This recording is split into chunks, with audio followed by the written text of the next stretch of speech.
Hi, I'd like to do a short talk on sort of 3D printing based on Vince Venturella's topic of the week, which was about 3D printing. How does it affect Games Workshop? How does it affect things in general?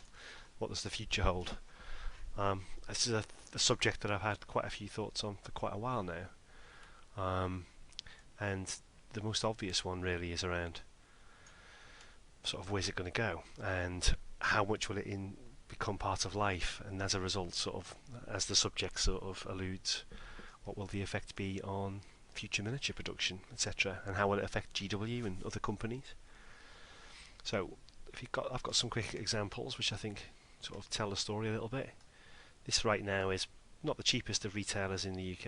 Right, this is a relatively popular 3D printer which can produce, let's look at some of the examples here. This kind of thing, which, is not that bad. I mean, 5 years ago, people were falling off their chairs when they saw this kind of thing, thinking this is going to change and revolutionise the world.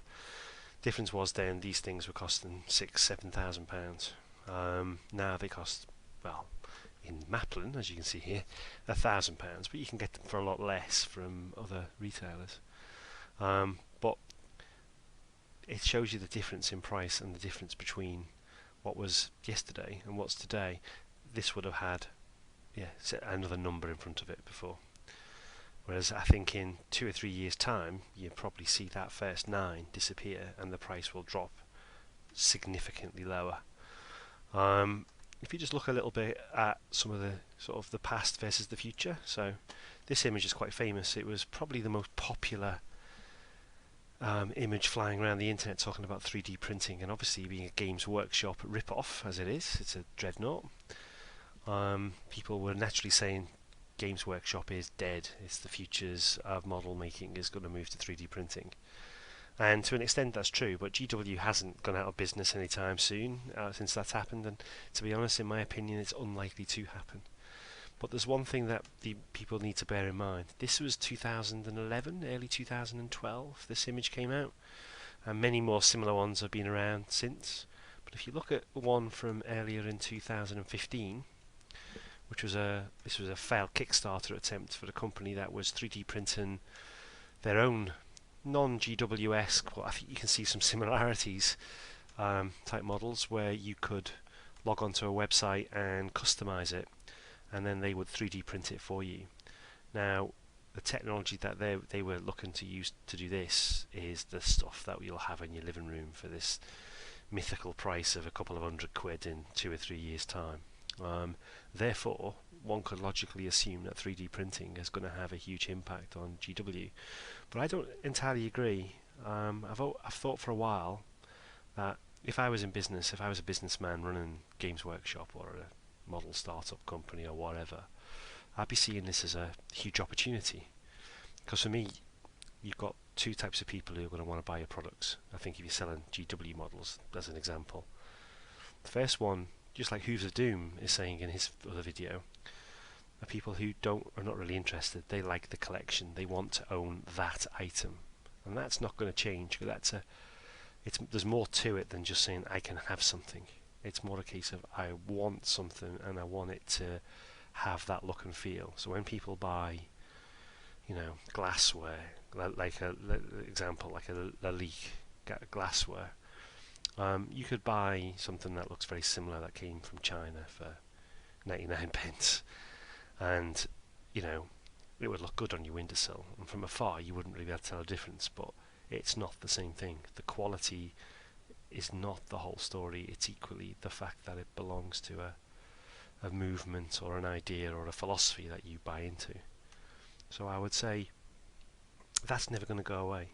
But potentially, if I was GW or other companies, I'd be thinking I can still sell that idea. I could sell the dreadnought, but maybe I could give you the ability to choose the pieces that you want to augment it with and sell you designs, ideas, whatever, to make it possible. So even if it's 3D printing in the sense that either you do it at home yourself or you can go into a GW shop and take your online design that you've created on the internet, take it into the shop and print it out while you're there and walk out the shop with it with you.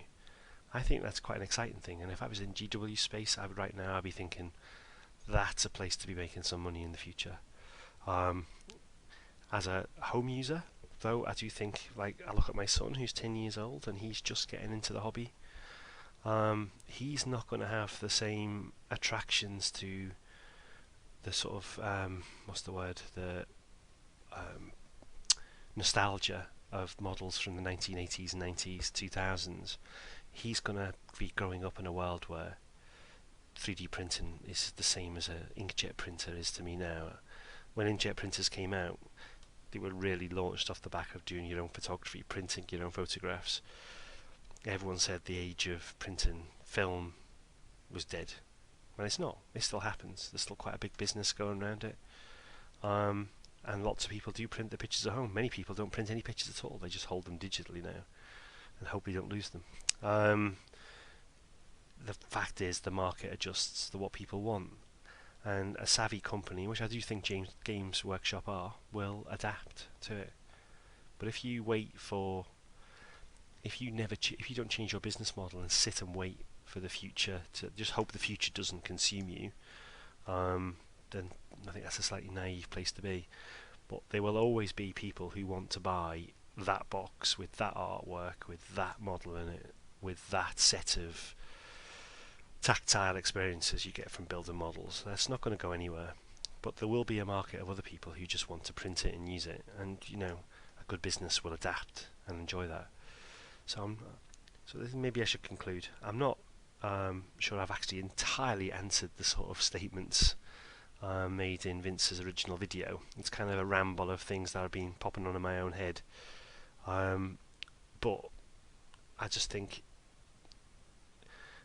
the pleasure of collecting is a human thing. It's not going to go anywhere. It's going to be there for a while. It's going to be something that people want to do, especially people of my age and maybe slightly in their sort of 30s and 40s who remember the world of collection. But the world of my son, I don't know whether that's going to be the same. But I suspect the human psyche will still want to buy something, create it, own it, and display it or use it. I can't see that going anywhere. What I do see is 3D printing augmenting that and making it maybe better, more fun, more enriching. And a good company will be all over that.